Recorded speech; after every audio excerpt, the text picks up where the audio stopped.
Good morning everyone. Welcome back to the last session called as the biotechnology principle and the process. So moving on to the last concept of this particular chapter called as I told, the biotechnology principle and the process. So what are we going to study in this particular session? So as we know that last class we have studied about some steps which is involved in the process of rDNA technology. Today we are going to study about the DNA amplification.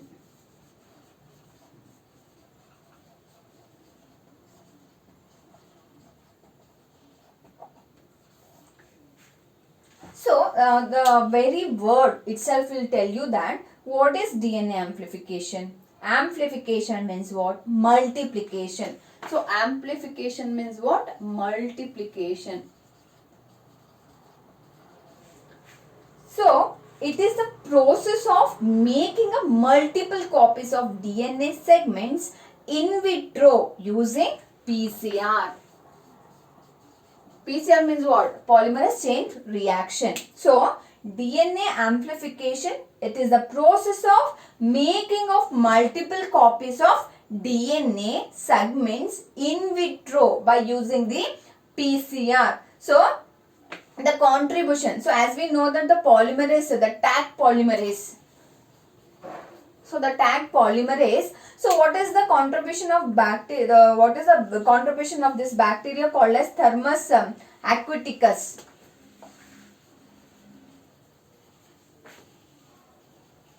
So Thermus aquaticus. So Thermus aquaticus is the bacteria and it is used in the DNA amplification. So what is this Thermus aquaticus? So Thermus aquaticus, which will yield some thermostable DNA polymerase used in a making. So which is used in the making of multiple copies of DNA through the PCR, which will make the thermostable. So what is that enzyme? That is the Taq polymerase enzyme. So, the Thermus aquaticus, which will yield a thermostable DNA polymerase, which is used in a making a multiple copies of DNA through a PCR.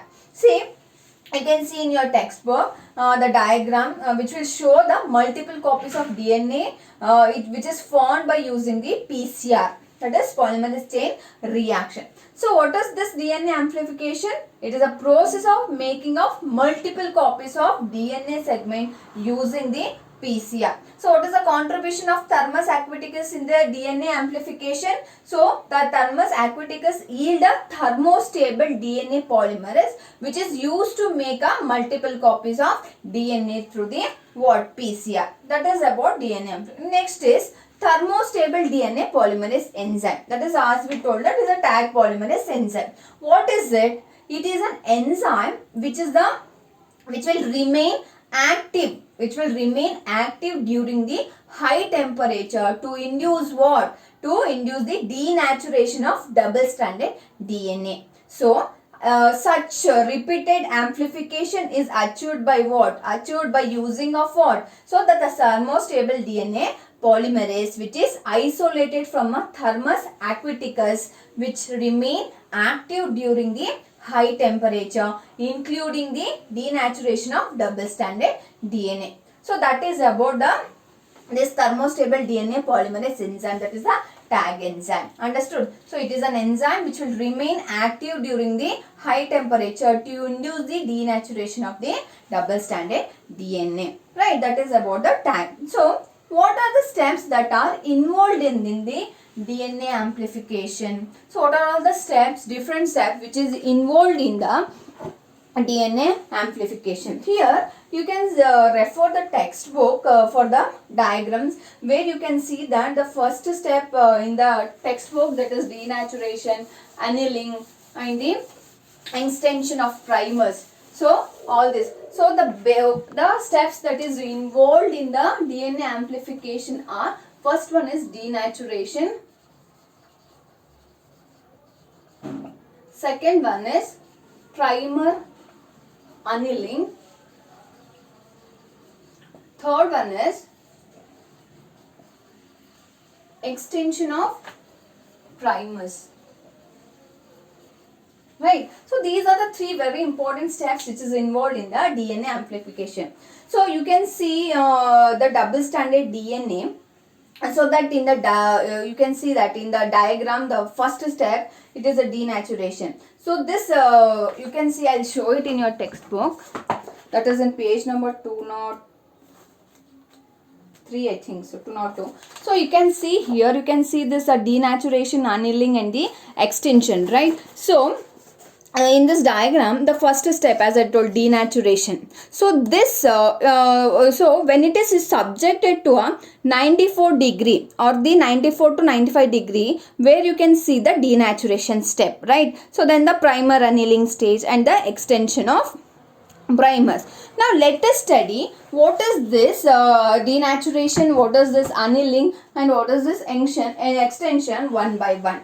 Right. So what are what is this thermostable DNA polymerase? That is a Taq polymerase, right? So it is an enzyme which will remain active during the high temperature to induce the denaturation of a double-stranded DNA. So what is denaturation? Denaturation means what? It is a removing a property of a DNA of a double-stranded DNA. So it just removing the property of a DNA in the double-stranded DNA. So what are the steps that is involved in a DNA amplification? That is denaturation, primer annealing, extension of the primers. So now let us study what is denaturation, what is primer annealing, what is extension of primers. So here I will draw one diagram. Please refer that one. See here, this is the as I told you, can see that the polymerase chain reaction, that is a what we are. This is a DNA sample, primer, nucleotide, Stark polymerase, mix buffer, PCR tube. So and also the thermos cycle. Next, what will happen? That is PCR. What is PCR cycle? So, where you can see that in your textbook, that is a PCR process, that is denaturation, primer annealing and the extension. So, then this is what we have used in the process, right? Next is the obtaining the foreign DNA product.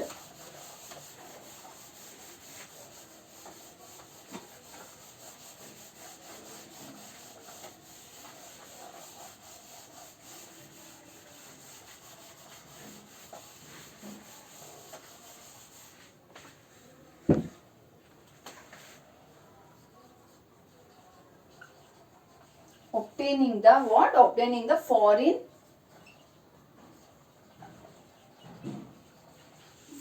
DNA or a foreign gene product.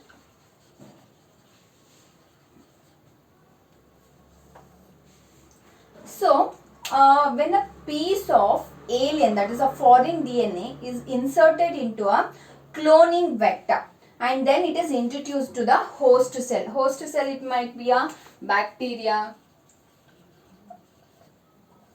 or plant or animal cell. So the host might be the bacterial cell, plant cell or the animal cell.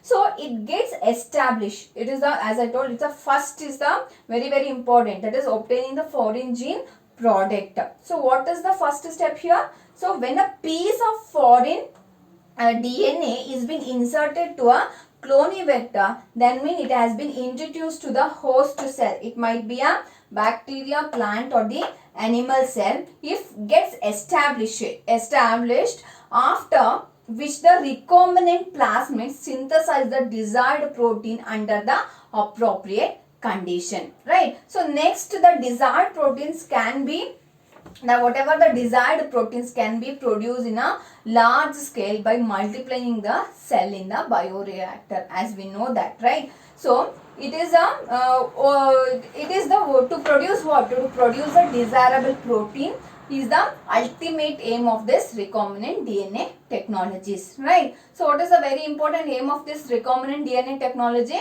To produce the desirable protein. So then the recombinant protein is the protein which will be coding what? It has been e-coded to gene expressed in the heterologous host. So obtaining the foreign DNA product, it is a when the piece of foreign DNA has been inserted to the cloning vector, then has been introduced to the host cell. It might be a bacteria, it might be the animal cell, it might be the plant cell. If it is gets established, after which the recombinant plasmid synthesize the desirable protein under the appropriate condition. What will happen that next the desired protein can be produced in a large scale by multiplying the cells in a bioreactor. So what is the aim of this recombinant technology? To produce the desirable gene, right? So that is about this. Next is the bioreactor. So that is how it is obtaining the foreign gene product.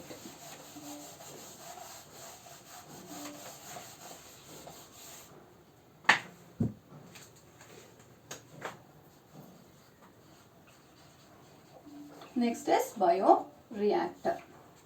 So you can see in the page number 11.7, in page number 204, there is a diagram called bioreactor. There is a two diagram you can see there. So, and this is a very important question, and they will usually they will ask the diagram as well as the explanation part. Explanation part may be not that much, but the diagram is very important. They are going to ask the bioreactor. So what is this bioreactor?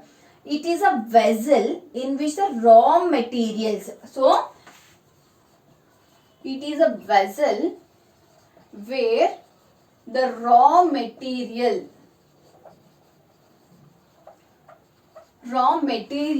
are biologically converted.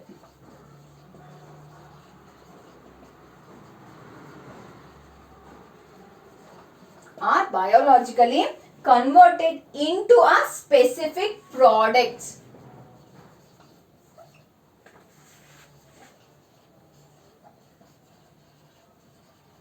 Into a what? Into a specific products, individual enzyme.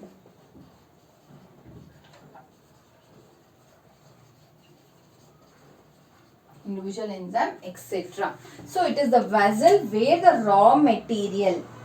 So what is bioreactor? It is a vessel in which the raw material are biologically converted. Hence the name. What? It is a bioreactor. So they are biologically converted into a specific product, individual enzyme, etc. using the microbial plant, animal or the human cells. So they are biologically they have been converted into a specific product by by using a microbial plant, animal or the human cells. So that is about the bioreactor. So there are two very important types of bioreactor. So there are two very important types of bioreactor. So what is that two types of bioreactor? Simple stirred tank bioreactor.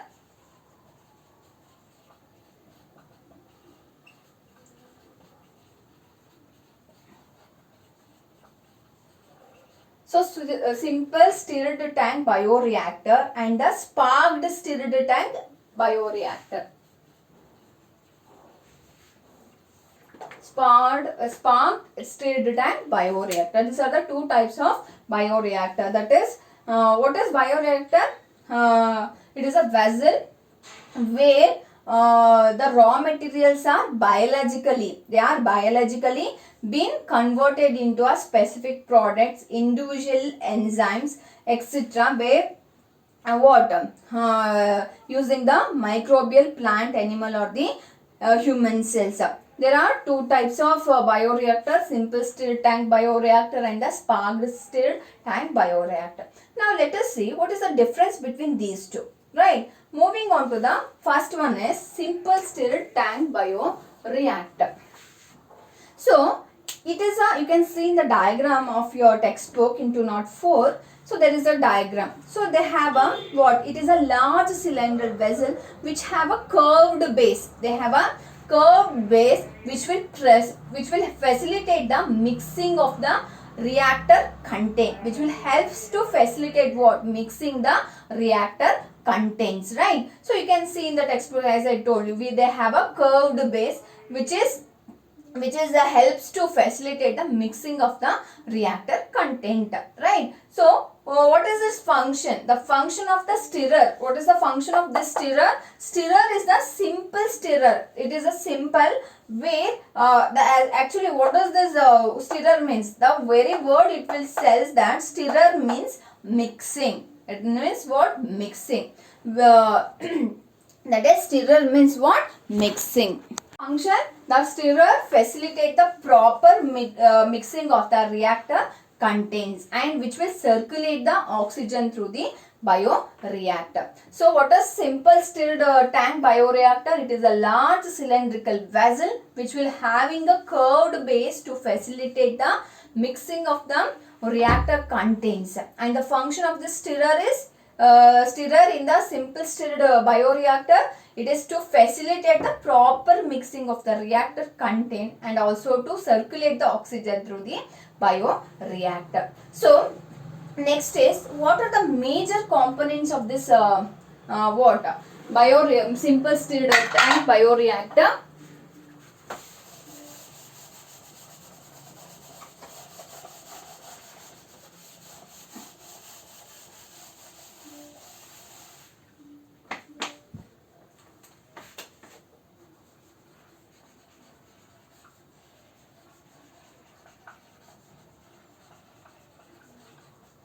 So the major components of what? Major components of the simple stirred bioreactor.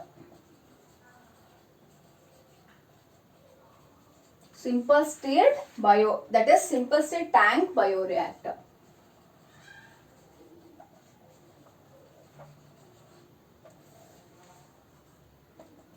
So what is the first step? What is the first major components? So an agitator system.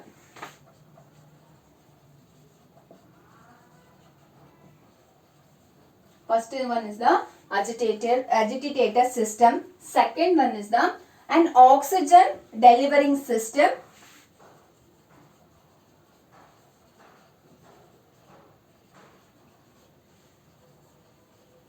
An oxygen delivering system. Third one is the foam control system.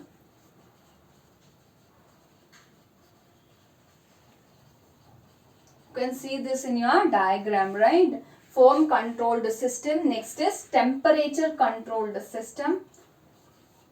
Fifth one is a pH controlled system. Sixth one is it is sampling pots to withdraw small volumes of culture periodically. So sixth is sampling. So sampling pots. So sampling pots to withdraw. To withdraw what? Withdraw the small volumes of culture periodically.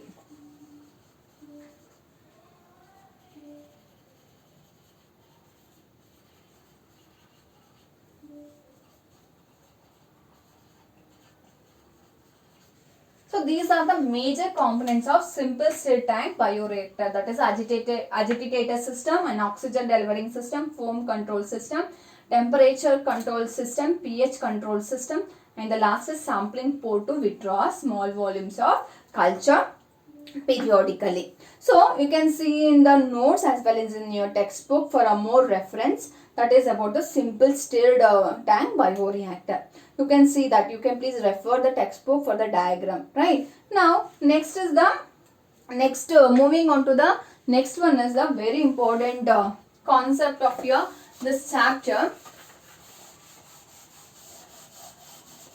and also the last concept of this chapter called biotechnology principle and the process, that is a downstreaming process.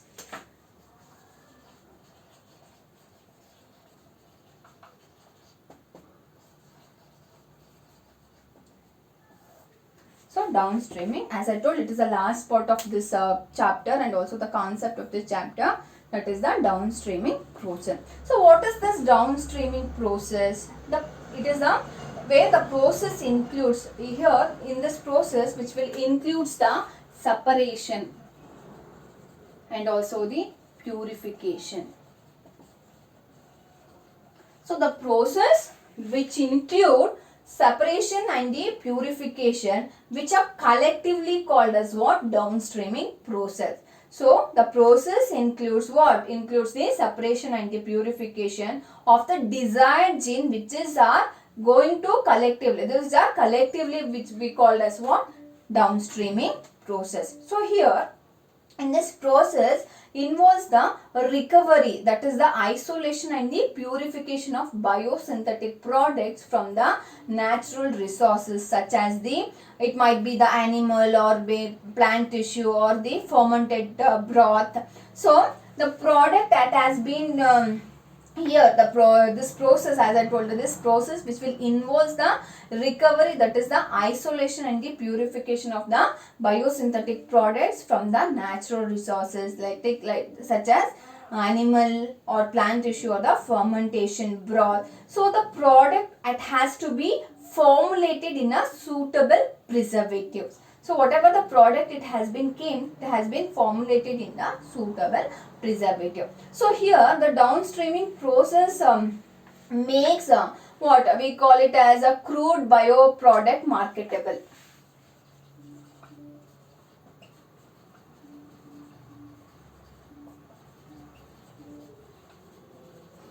So here they will do what? Bioproduct, sorry. Bioproduct marketable. So this is how it is done in the downstreaming process. So what is downstreaming process? It is a process which will include the separation and the purification, where we will get the desired gene, which are collectively called as what? Downstreaming process. So in this process, which will involves the recovery, that is the isolation and the purification of what? Biosynthetic products. Biosynthetic products, which is biosynthetic products from the natural resources. It might be such as animal or the plant tissue or the fermentation broth. So the product has to be formulated in the suitable preservative. So this is about the downstreaming process. Hope you have understood all the concept that we have explained in this lesson called biotechnology principle and the process. Next class we will discuss about the another important chapter, which is a continuation of this lesson, that is the biotechnology applications and their applications, right? So thank you.